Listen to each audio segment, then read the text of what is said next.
guys? We are back. This is the Dana White Contender Series preview. This is episode 10, the finale of the 2020 season. I am your host. My name is Keith Shillan. I'm a writer for Sherrard.com. I'm also the executive producer of the Loudmouth MMA Podcast Network. This program is being brought to you by the Loudmouth MMA Podcast Network and the Sherrard Radio Network. We've had a nice little run. I'm pretty happy with my plays. I'm pretty happy with the results. Hopefully we can finish up strong. Last week I went 3-2. I missed both of my underdog plays, but hopefully we can get this going. This week I don't have an underdog play simply because the odds haven't came out. I'm actually getting this up a week early because I have to do some tape study for UFC 255. So I apologize for not having the odds. I have an idea who the favorites and the underdogs will be, but unfortunately I don't have the exact numbers. So let's get right into it. We got a pretty good card. We got 5 fights, some pretty good talent. We'll start off a women's flyweight battle. We have Chelsea Hackett versus Victoria Leonardo. We'll start with Hackett. Hackett's 21 years old. Girl is from Australia. She's got a 3-0-1 record. Her one draw. Really, I thought she should have won that fight. She should really be 4-0. I can't remember when I did film. I think she maybe got a point taken off of her or something happened, but she really won that fight. She is a stand-up wizard. She's a former Muay Thai world champion. Just strikes are really fast. She has a lot of force in strikes, and she has like real wallop in it. I love her variety in her strikes. She really mixes up like where she's going to attack, kicks to every area of the body. She loves teep kicks down the middle. She loves a switch kick to the body. She ends her combinations with kicks, which I really love. Her footwork is incredible offensively, especially offensively.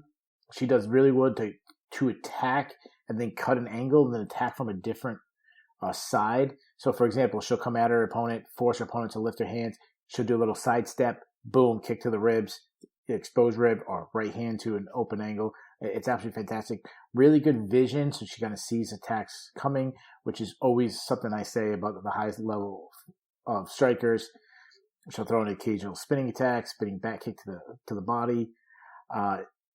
A major issue I don't like is because she has a Muay Thai style, she's comfortable backing up towards the cage. You see that a lot in Muay Thai, which I don't like because of, in MMA, you move towards the cage, that increases your chance of getting taken down. In the clinch, she's pretty good in the clinch. She got really good knees to the body. I did watch her get 2 takedowns in a fight from body locks that she got in the clinch, so it's nice to see her adding in wrestling. She does have weak takedown defense, especially in the first fight. The way I do tape study is I try to find as much film as I can, and I start from like the furthest point back. Like if I have their first fight, I'll watch that one, then the second fight, third fight, as far as I can go. Now, it's not always the case. I can't always find every fight. But what I like about it, though she has weak takedown defense, and she was mounted by the girl she fought, she actually had to fight out a deep armbar. As her fights, as I got more recent, I saw a much improved takedown defense, which is something I really like, especially from a girl who's 21 years old, just transitioned over MMA. So at her age, we could see a lot more. Now let's move over to Victoria Leonardo, 7-2. A lot of people might be familiar with her. She's really been fighting. If you follow Invicta, she's been fighting Invicta. She's also fought in Bellator. She's faced some really high level competition. She was in that like Phoenix series, so she technically does have I should say technically doesn't have another loss, as those are only 1-round fights. She lost to Miranda Maverick in that. But of her 2 professional losses, they came to Miranda Maverick and Aaron Blanchfield, like 2 really good prospects. She's an aggressive fighter. The thing that always stands out to me is just like how physically strong she is. She's just like a brute. Not a great athlete, not very explosive. She just kind of makes up for it by being stronger. A bit flat-footed. She's definitely a boxer that throws kicks, not necessarily like a flowing kickboxer, if you understand what I'm saying. She really wants to throw down in the pocket, kind of looks for her overhand right a little too much. Kind of like chases a knockout instead of just having it come to her. Her kicks, teep kick, push kicks, occasional high kick, nothing spectacular, but she throws them enough to, win rounds or score points with it. Defense is definitely her issue. She's heavy on her front leg, open to leg kicks. She keeps her chin high, keeps her head on the center line. She definitely wants to be the bull. She wants to be the one pressing forward to kind of be in the bully. She doesn't like when she has to be, or anybody can stop her forward momentum and kind of back her up and make her fight off her back foot. That happened in their last fight against Liz Tracy. Liz Tracy did very well to match her output or match her aggressive style coming forward. The clinch is probably Leonardo's best position. She's strong in there, and that's just because she's physically strong. She will dirty box in there. She'll look for elbows and close in there. She'll drop down on a takedown from there. She has pretty good entries. She has pretty good takedown defense. Hard to submit. She is solid off her back. Cardio, I would say, is her strength. Like her last fight, she went 15 hard minutes, which is good to see. So let's get into who I think wins this fight. I love this fight. This is such a good fight to kick off the card. I'm really, really looking forward to this. Leonardo is a UFC talent. Like, I think she could fight in the UFC. I think she could win some matches. I don't see her as a title contender, but definitely something I always talk to Nolan King from MMA Junkie about. We always talk about, like, if someone is a UFC talent, is basically, do you think they can beat the worst person in the UFC's division? And I definitely think Leonardo could do that. She has, some high level experience, a lot more than Hackett has, in MMA, not in kickboxing stuff. She's much stronger. If she can close the distance, turn into a wrestling match or in a grind and fair, which she's willing to do, she will win. That said, I am amazed by Hackett's striking. At 21 years old, I expect her to continue to improve. Especially in the grappling. But if she can stay away from Leonardo and make this a out kickboxing match, she will style on Leonardo. I think she does. I think she keeps her distance. I think she picks apart Leonardo. I think she bloodies her up, and I actually think she gets a knockout, maybe from one of those kicks. I mean, Erin Blanchfield put Leonardo down with kicks over and over again. I think Hackett, an even better striker than Erin Blanchfield, can take her out. I also think she gets a contract. So I'm going to go 1 for 1. I'm going to say Chelsea Hackett gets the big win and gets a UFC contract. Let's move on. Second fight of the evening, we have Sherrard Blackledge versus Tucker Lutz. This is a battle of two guys that actually won earlier on the season in separate bouts, but neither guy got a contract. So this is their chance to get a UFC contract. We'll start with Blackledge. He beat Cameron Church early in this season. It was a good win. I'll say he's better than I initially thought, especially in that fight. He's 27 years old. He's 5-0. He's undefeated. He trains out of Syndicate MMA. Good fight IQ. That's what I took out from his fight against Cameron Church. It was a back and forth affair in the first round, and then he realized he was the much better wrestler, and he started using it, and then rode it out to a victory. Now, we'll start with him on the feet. He's pretty poised, pretty calm. He can be a bit of a slow starter, though it wasn't the case in his last fight, so that's a good sign. He works well from distance. He's long and lengthy. He has decent power, not bone crushing, but he'll sting you. His counter straight right is definitely his best strike. He likes teep kicks. He'll attack the legs with kicks. Solid offensive wrestling, good ground and pound. But a bad defensive wrestler.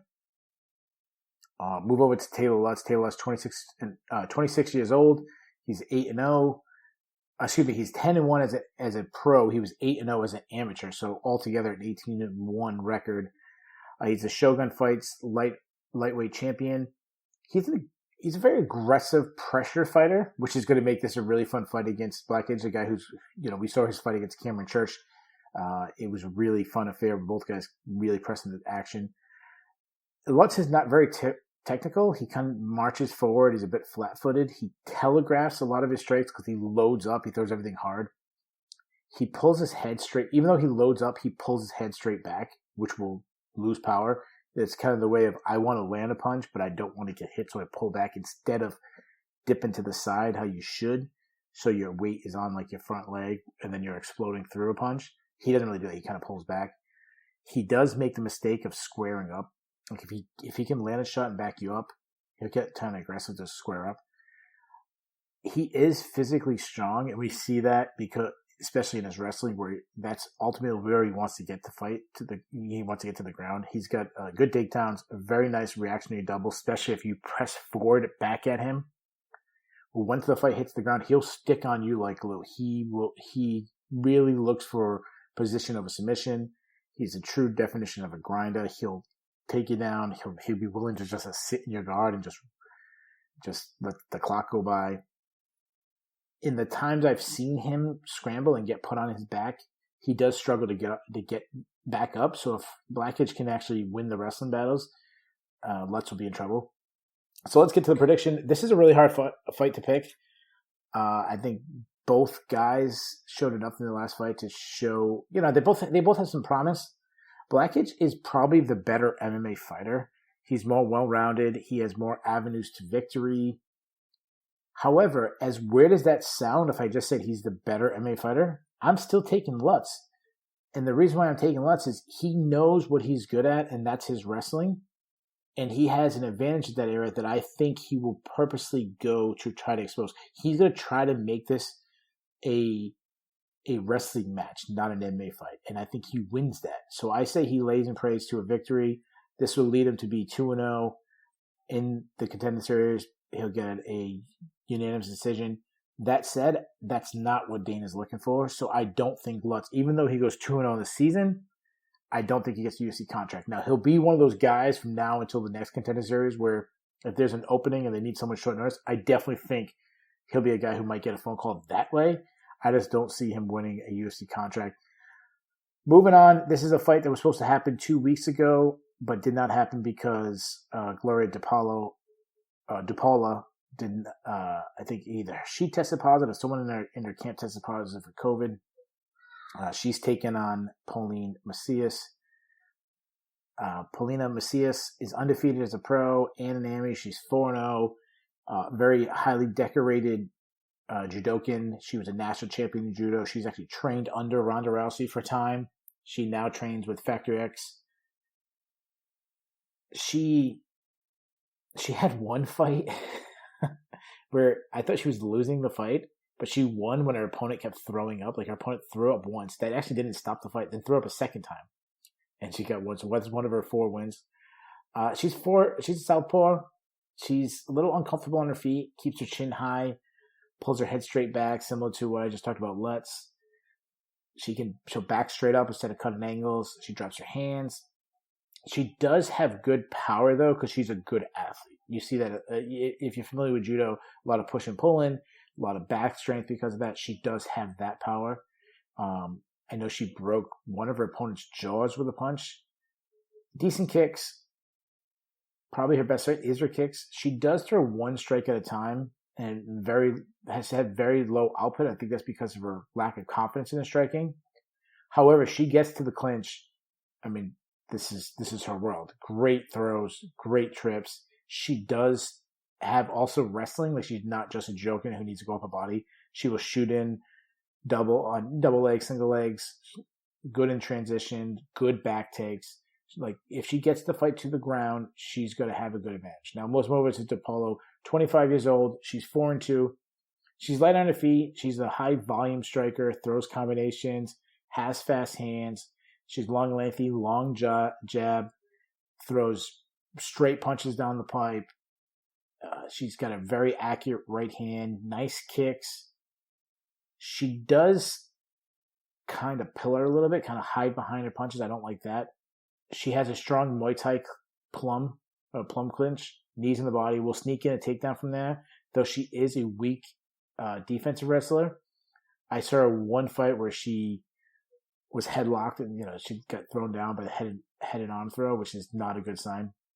But the one time I saw her in a fight where she was on top, she had pretty good top control. This is a hard fight to pick. I like both fighters. I think both are solid. I think both have a lot of areas of growth where Macias needs to grow in her striking. DePaulo needs to grow in her wrestling. Despite DePaulo's average record, she's much better than just a 4-2 record. If she presses the action, if Macias presses the action and gets the clinch, you have to assume Macias is going to win. However, she has been outstruck in almost every one of her fights.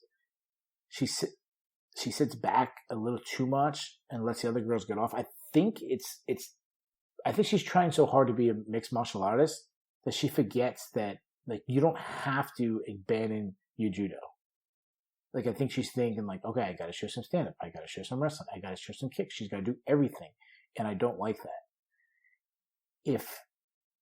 If she doesn't press the action, she's going to get outworked simply because DePaulo is a high volume striker.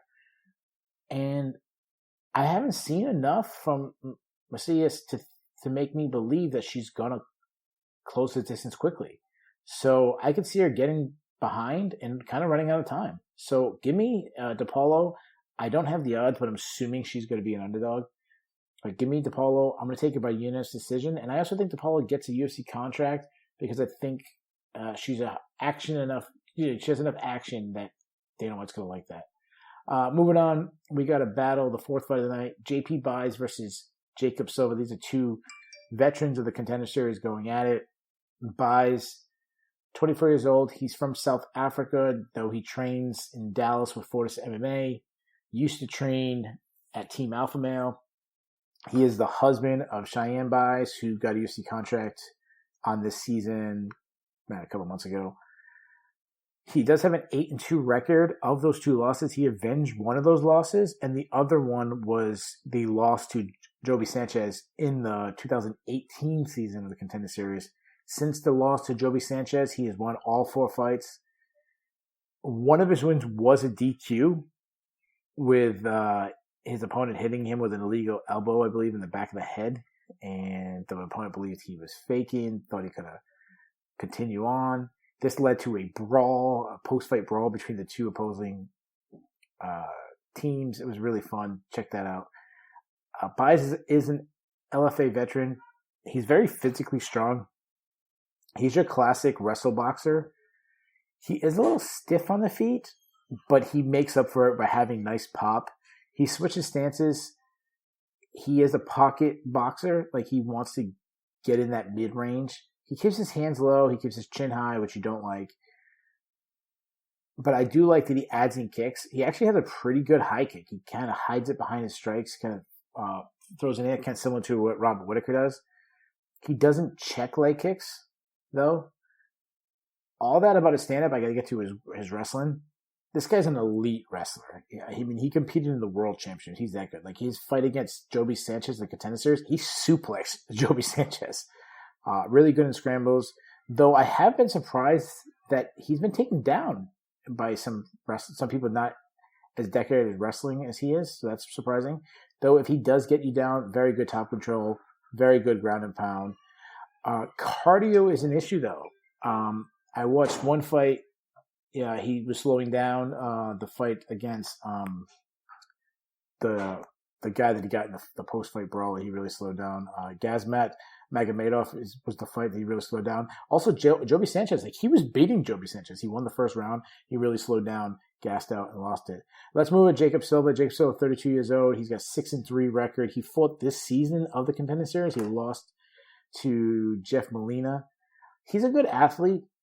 Pretty quick hands. Pretty light on his feet. Throws combos. Hits hard.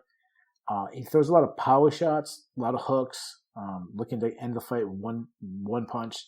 He does square up a little bit, which leaves him open to counterattacks. He's been hurt many times, even including the Molina fight, including wins. Some of his wins he's been flawed in.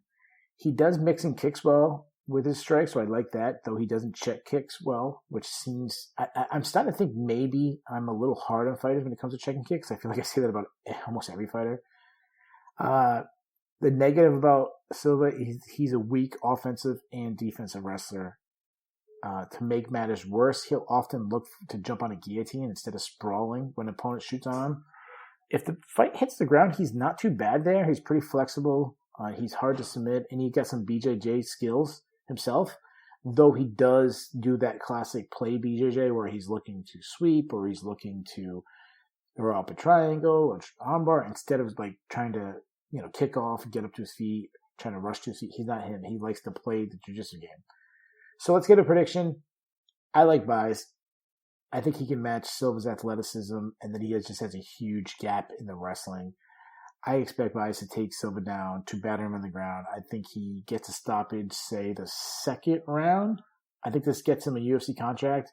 And guys, this is my lock of the night. I'm very confident in Baez. I think he gets a contract, and now you have the nice story of a husband and wife both getting contracts on this season of the Contender Series.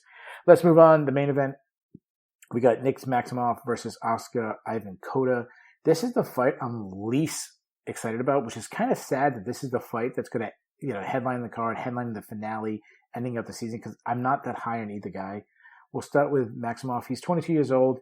He's 5-0 as a professional. He was 6-0 as an amateur. All 5 of his professional fights were won by stoppage. You got to obviously like that. He is a light heavyweight that is moving up to heavyweight. He's very undersized. He used to be a middleweight when he was an amateur.